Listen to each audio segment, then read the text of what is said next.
नमस्ते बच्चों, विज्ञान के सेशन में आप लोगों का स्वागत है। हम बीमार क्यों होते हैं, इसमें आज हम लोग रोग तथा इसके कारण का सेकंड पार्ट ले रहे हैं और देखते हैं आज के सेशन में क्या है। चलिए देखते हैं। तो बच्चों, आज हम लोग इस सेशन में बात करने जा रहे हैं रोग के कारक के बारे में। इससे पहले वाले सेशन में हमने समझा था कैसे दीर्घकालीन रोग होते हैं और किस प्रकार जो हमने देखा कि जो रोग हम इससे ये हमने देखे थे कि ये रोग कुछ तीव्र रोग होते हैं और कुछ दीर्घकालिक होते हैं और ये हमारे स्वास्थ्य पे विभिन्न प्रकार से इफेक्ट डालते हैं। और जो क्रोनिक डिसीजेस होती हैं वो लंबे समय तक हमारे शरीर पर प्रभाव डालती हैं और वो एक कहीं हमारे लिए हमारे जीवन के लिए नुकसान भी हो सकता है। और जो हमारे एक खांसी जुकाम वाले टाइप के रोग हैं वो थोड़े समय में होकर ठीक हो जाते हैं, उससे हमारे शरीर के और अंगों पे इतना ज्यादा इफेक्ट नहीं पड़ता है। तो ये जो रोग है, अब हम रोग की बात कर रहे हैं तो रोग के कारक क्या होते हैं, इनको आज के सेशन में समझने जा रहे हैं कि रोग के क्या कारण हैं। तो जब हम रोग के कारण के विषय में सोचते हैं तो हमें ये भी याद रखना चाहिए कि इस कारण के बहुत से स्तर होते हैं। जैसे अगर हम एक उदाहरण ले रहे हैं, कोई एक छोटा बच्चा, उसको लूज मोशंस होते हैं, तो हम ये कह सकते हैं कि उसको कोई एक वायरल इन्फेक्शन हुआ है, कुछ एक अंदर इन्फेक्शन हुआ है और अब हमें मालूम है लूज मोशंस किस कारण हुआ है, तो हम उसका ट्रीटमेंट उसके अकॉर्डिंग कर सकते हैं। तो यहाँ देखिए, अब देखते हैं, लेकिन जो हमारा एक और प्रश्न उठता है कि अगर हम कह रहे हैं ये वायरस के कारण हुआ है, तो ये वायरस आया कहाँ से? अगर हमें ये पता चल जाता है कि वायरस जो है दूषित, हमने इस वो बाहर गया था या घर में उस समय ऐसा दूषित पानी आया था, तो वो दूषित पानी से वायरस उसके शरीर में पहुंचा। तो लेकिन प्रश्न ये आता है कि कभी-कभी होता है कि सेम पानी या सेम भोजन कई लोगों ने करा, एक दो ही बीमार हुए या एक ही बीमार हुआ और सब ठीक है, उनको कुछ नहीं हुआ है। ऐसी अगर हम कहें कि हमारा होता है, मौसम बदलता है, किसी-किसी लोग बिल्कुल ठीक रहते हैं, लेकिन किसी-किसी को खांसी जुकाम बहुत अधिक हो जाता है, उनको बुखार हो जाता है। तो ये क्या एक कारण है कि एक जो इन्फेक्शन है वो एक किसी व्यक्ति को हो रहा है और अन्य व्यक्ति उससे बचे हुए हैं। तो इसका कारण है कि एक बच्चे को ही 10 लग गया अथवा गया और दूसरों को नहीं। तब इसका क्या कारण हो सकता है? तो या जैसे अभी आपको 10 का एग्जाम्पल ले रहे थे, मैंने अपनी तरफ से आपको और भी बताए हैं कि एक व्यक्ति को हो रहा है और अन्य व्यक्तियों को नहीं हो रहा है। तो इसका ये कारण हो सकता है कि बच्चा स्वस्थ ना हो, मीन्स उसके अंदर वो इतना, क्योंकि हमारे शरीर के अंदर कोई भी अगर बीमारी आती है तो लड़ने की शक्ति है, तो हो सकता है हमें ये लग रहा है बच्चा ऊपर से स्वस्थ है या वो व्यक्ति ऊपर से स्वस्थ है, लेकिन उसके अंदर उसकी इम्यूनिटी पावर इतनी अच्छी नहीं है, उससे रोग को लड़ने की उसके शरीर में उतनी क्षमता नहीं है। तो ऐसा ये होते फिर, जिसके परिणाम स्वरूप ऐसा संभव हुआ कि जब ये बच्चा वायरस के संपर्क में आता है तो वह बीमार हो जाता है, क्योंकि उसके अंदर उस वायरस से लड़ने की शक्ति ही नहीं थी। अब जो प्रश्न आता है वो आता है बच्चा स्वस्थ क्यों नहीं है। तो देखिए, एक से हमें अलग अलग हम पॉइंट्स पे जा रहे हैं कि क्या एक हम जो बीमार हैं, तो ये हम ये नहीं कह सकते हैं कि इस पर्टिकुलर कारण से कोई व्यक्ति बीमार हुआ, वो तो एक कारण हो सकता है, लेकिन आपका शरीर कितना एक स्वस्थ है कि वो बीमारी से लड़ सके, वो भी एक कारक होता है। तो शायद बच्चे का पोषण ठीक ना हो, तो जिस बच्चे को दस्त लगे, हो सकता है उसका पोषण ठीक नहीं हो, उसको प्रॉपर भोजन नहीं मिलता हो जिससे उसके अंदर वो शक्ति उसके अंदर वो स्टेमिना होके उसका शरीर उस वायरस से लड़ सके। और अब जो देखिए, ये पूरा एक लाइन चल रही है, अगर हम कहें एक रिलेटेड कॉन्सेप्ट चल रहा है, तो अब हमारा आता है कि उसको पोषण क्यों नहीं मिला। पोषण इसलिए नहीं मिला कि उसके माँ बाप, उसके जो माता पिता हैं वो उसको प्रॉपर पोषण नहीं दे पा रहे हैं। और इसके साथ हम ये भी कह सकते हैं, हो सकता है उसको पूरा पोषण मिल रहा हो लेकिन उसके अंदर ऑर्गन जो है वो पोषण को उतना रिटेन नहीं कर पा रहे हो। वो जो एक हमारा स्टोरेज रहता है, जो हमारे अंदर एक उसको एब्जॉर्ब करने की शक्ति है, वो वीक हो। हमें ऊपर से स्वस्थ लग रहा है लेकिन अंदर ऑर्गन्स कुछ ना कुछ प्रॉब्लम कर रहे हैं और इस कारण उसको दस्त हो रहा है। एक इंडिकेशन मिल रहा है कि हमें उसका चेकअप करवाना है। और ये भी संभव है कि बच्चे में आनुवंशिक भिन्नता हो, जो वायरस के संपर्क में आने पर पतले दस्त से प्रभावित हो जाता है। कुछ उसको हेरिडिटरी ऐसी कोई प्रॉब्लम हो। केवल आनुवंशिक विभिन्नता अथवा कम पोषण भी बिना वायरस के पतले दस्त नहीं उत्पन्न कर सकते, लेकिन ये भी रोग के कारण में सहयोगी बनते हैं। बच्चे के लिए साफ पानी उपलब्ध क्यों नहीं था? अब ये भी एक प्रश्न आता है। तो हो सकता है बच्चा ऐसे परिवार में रहता है जहाँ पे जो आपका सीवर सिस्टम है, वो आपका जो पानी सप्लाई है, वहाँ वो उसको शुद्ध पानी नहीं मिलता हो। वो ऐसी एरिया में रहता हो जहाँ पे पानी की समस्या हो। तो इस प्रकार अब ये स्पष्ट हो रहा है कि सभी रोगों के तात्कालिक कारण तथा सहायक कारण होते हैं। तो ये देखिए, सभी रोगों के तात्कालिक और तथा सहायक कारण होते हैं।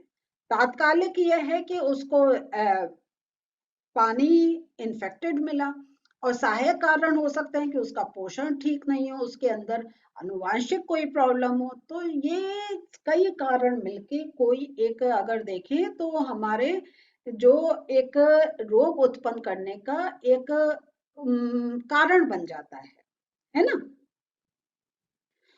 अब हम लोग देखते हैं संक्रामक तथा असंक्रामक कारक के बारे में। हमने ये देखा है कि जब कभी भी रोग के कारण के विषय में सोचते हैं तो हमें लोक स्वास्थ्य तथा समुदाय स्वास्थ्य संबंधी कारकों को ध्यान में रखना आवश्यक होता है। तो ये जो है लोक स्वास्थ्य तथा समुदाय, तो हम जैसा ये आपको पहले भी बता रहे हैं कि हमारा अगर आसपास का वातावरण अगर साफ नहीं है तब भी हम कई रोगों का अगर कहें हम उनको इनवाइट करते हैं।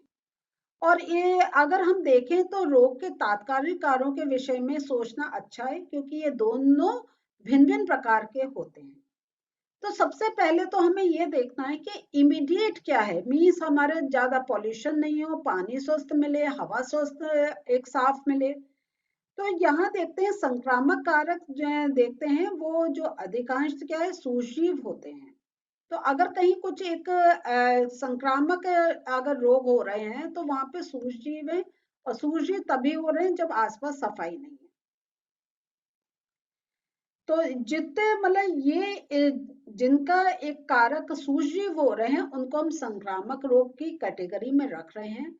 और इसका कारण यह है कि ये क्योंकि सूक्ष्म हैं तो ये चारों तरफ बहुत जल्दी फैल जाते हैं, और सूक्ष्म हैं जिनको हम अपने आंखों से भी नहीं देख पाते हैं।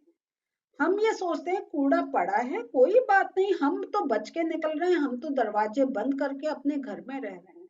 लेकिन वो तो एयर में मिक्स हो गए हैं कि हम जब बाहर जा रहे हैं तो हम सांस के थ्रू वो जो सूक्ष्म है उनको ले रहे हैं, और हम वो उस कारण हमें कोई ना कोई रोग लग रहा है। तो ये है, ये जो सूक्ष्म है तो, और ये तभी फैलते हैं जब हम अपने आसपास साफ सफाई नहीं रखते हैं। दूसरी तरफ देखें, कुछ लोग ऐसे होते हैं जो संक्रामक कारकों द्वारा नहीं होते हैं और उनके कारक भिन्न भिन्न होते हैं। तो ये जो देखते हैं, लेकिन वे बाहरी कारक जो सूझ से नहीं होते वे समुदाय में फैल सकते हैं, यद्यपि ये बहुधा आंतरिक एवं असंक्रामक होते हैं। जैसे अगर हम देखें कैंसर, तो आनुवांशिक असमानता के कारण होता है। आपका अगर हम देखें जो हाई ब्लड प्रेशर का होता है, ये आपका अधिक वजन के कारण आपके एक्सरसाइज नहीं करते हैं। और ये भी हमारा एक हेरिडिटरी होता है कि अगर हमारे पेरेंट्स को है, हम चाहे कितना भी एक टेक केयर कर ले लेकिन वो हेरिडिटरी होता है, तो हम उससे कहीं ना कहीं एक उससे इफेक्ट होते हैं। डायबिटीज से ये भी एक हेरिडिटरी होता है। तो रोग के फैलने के तरीके तथा उनके उपचार की विधियां तथा सामुदायिक स्तर पर उनके निवारण की विधियां विभिन्न रोगों के लिए भिन्न भिन्न होती है। तो जो हम ये नहीं है कि एक प्रकार का ट्रीटमेंट हर किसी को दे सकें या हर बीमारी के लिए सेम ट्रीटमेंट लें। हर बीमारी का कारक अलग होता है तो उसके ट्रीटमेंट भी अलग अलग होते हैं। तो थोड़ा सा इन विषयों के पर सोचिए, क्या रोगी व्यक्ति के संपर्क में आने पर सभी रोग फैल सकते हैं? ऐसे कौन से रोग हैं जो नहीं फैलते हैं? मनुष्य में वे रोग कैसे हो जाते हैं जो रोगी के संपर्क में आने से नहीं फैलते हैं? तो यहाँ पे जो हम संक्रामक और असंक्रामक की बात कर रहे हैं, तो ये कुछ रोग ऐसे होते हैं, जैसे अगर हम देखें तो हमारे खांसी जुकाम है, एक को होता है वायरल इन्फेक्शन है तो घर में सबको खांसी जुकाम होता है क्योंकि ये फैलता है, ये संक्रामक होता है ना। डेंगू है तो ये एक मच्छर के द्वारा फैलता है। तो तो हमें जो व्यक्ति है उससे हमें एक प्रिकॉशंस लेकर रखना पड़ता है, क्योंकि इसका अर्थ है कि अगर हमारे घर में वो मच्छर है तो और एक व्यक्ति उससे इन्फेक्टेड है, तो हो सकता है कि वो कोई एक मच्छर जो उस व्यक्ति ही पर बैठे और फिर हमें टच कर ले तो हमें भी फैल सकता है।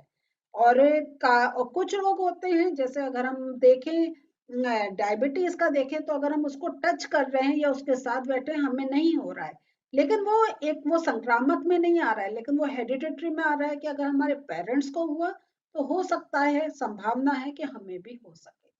तो दूसरा जो हम इसमें एक और चीज देख रहे हैं, यहाँ पे ये जो डिजीज से रिलेटेड कर रहे हैं, तो पेप्टिक व्रण तथा नोबेल पुरस्कार की बात करते हैं। तो कई वर्षों से हम यही सोचते थे कि पेप्टिक व्रण जो है, जो आमाशय तथा ग्रहणी में एसिडिटी संबंधित दर्द तथा रक्तस्राव करता है, का कारण रहने सहने का ढंग है। लेकिन प्रत्येक व्यक्ति सोचता था कि परेशानी भरे जीवन में आमाशय में एसिड का स्राव होता है जिसके कारण पेप्टिक व्रण हो जाता है। तो लेकिन क्या है, जो दो ऑस्ट्रेलियाई वैज्ञानिक थे, उन्होंने ये पता लगाया कि एक बैक्टीरिया है, हेलिकोबैक्टर पाइलोरी पेप्टिक व्रण का कारण है। और ये जो वैज्ञानिक थे रॉबिन वायरन, इन्होंने क्या करा, छोटे छोटे वक्राकार बैक्टीरिया को अनेक रोगियों के आमाशय के निचले भाग में देखा। और बैरी मार्शल ने, एक चिकित्सक ने वारिद की खोज में उन्होंने ये जो खोज चल रही थी इसमें इंटरेस्ट लिया और उन्होंने इन स्रोतों से बैक्टीरिया का संवर्धन करने में सफलता प्राप्त की। तो उन्होंने क्या एक पता लगाया कि रोगी के पेप्टिक व्रण का उपचार तभी हो सकता है जब बैक्टीरियाओं को आमाशय में मार दिया जाए। और इस कारण की जो है, ये जो पेप्टिक व्रण का अब दीर्घकालिक एवं असहाय स्थिति वाला रोग नहीं रहा, बल्कि कुछ समय तक वो क्या होता है, एंटीबायोटिक के उपचार से ठीक हो जाता है। तो यहाँ देखिए, अगर एक कोई बीमारी है उसका कि प्रॉपर रीजन पता चल जाए कि ये इस कारण हो रही है, तो उस रीजन को कैसे कम कर सकते हैं, उसको कैसे खत्म कर सकते हैं, उससे हम अपने को या उस रोग से अपने को हम एक बचा सकते हैं। तो ये एक स्वास्थ्य से रिलेटेड बड़ा अच्छा टॉपिक है, समझ आपको भी आएगी और आप अपने भी स्वास्थ्य का कार्य ध्यान रखेंगे और अपने परिवार वालों का भी रखेंगे। तो देखते हैं आज के नोट्स भी। तो रोग के कारण वायरस, बैक्टीरिया, कवक, प्रोटोजोआ या आपके कृमि भी हो सकते हैं, वॉर्म्स, कुपोषण, आनुवांशिक विभिन्नता, प्रदूषण, टीकाकरण का अभाव। तो ये रोग के विभिन्न कारक हो सकते हैं। संक्रामक तथा असंक्रामक रोग की बात करें तो रोगाणु या सूक्ष्मजीवों द्वारा होने वाले रोगों को संक्रामक रोग कहते हैं। ऐसे रोग संक्रमित व्यक्ति से स्वस्थ व्यक्तियों में फैलते हैं। संक्रामक रोग के उत्पन्न करने वाले विभिन्न कारक होते हैं, जैसे बैक्टीरिया, फंजाई, प्रोटोजोआ आदि। तो यहाँ पे देखिए, आपके जो वायरस है से जो होते हैं वो ये देखिए डिजीजेस के नाम है। बैक्टीरिया से होने वाले ये हैं हैजा, खसरा, क्षय रोग। आपके कवक, फंगाई से होने वाले दाद होता है। प्रोटोजोआ से होने वाली डिजीज मलेरिया, कालाजार होती है। और अमीबिया, अमीबिया पेचिश। और अगर आपके शरीर में वॉर्म्स हैं तो उससे आपके एलिफेंटाइसिस भी हो सकता है। तो ये आपके विभिन्न क्या इन्फेक्शन किनके द्वारा होता है, कौन सी डिजीज होती है, ये मैंने आपको लिस्ट दे दी है। तो आप ये अपनी कॉपी में नोट कर सकते हैं और थोड़ा आपको ये याद भी करना होगा। असंक्रामक रोग की बात करें, ये रोग पीड़ित व्यक्ति तक ही सीमित रहते हैं तथा स्वस्थ व्यक्ति को नहीं प्रभावित करते। जैसे अगर आपका हृदय रोग, एलर्जी आदि। तो हमने बच्चों आज देखा कैसे संक्रामक और असंक्रामक रोग होते हैं और रोग होने के विभिन्न कारण हैं, एक कारण नहीं है। बस ये है, हमें ऑब्जर्व, हमें एक सतर्क रहना चाहिए। और कहीं कुछ है तो अगर हमें लगता है कि थोड़े लंबे समय तक हमारे सिर में दर्द हो रहा है, कहीं खुजली ज्यादा मच रही है, कहीं कोई प्रॉब्लम हो रही है, तो एक बार डॉक्टर से एडवाइस ले लेनी चाहिए। मिलते हैं नेक्स्ट सेशन में। बाय।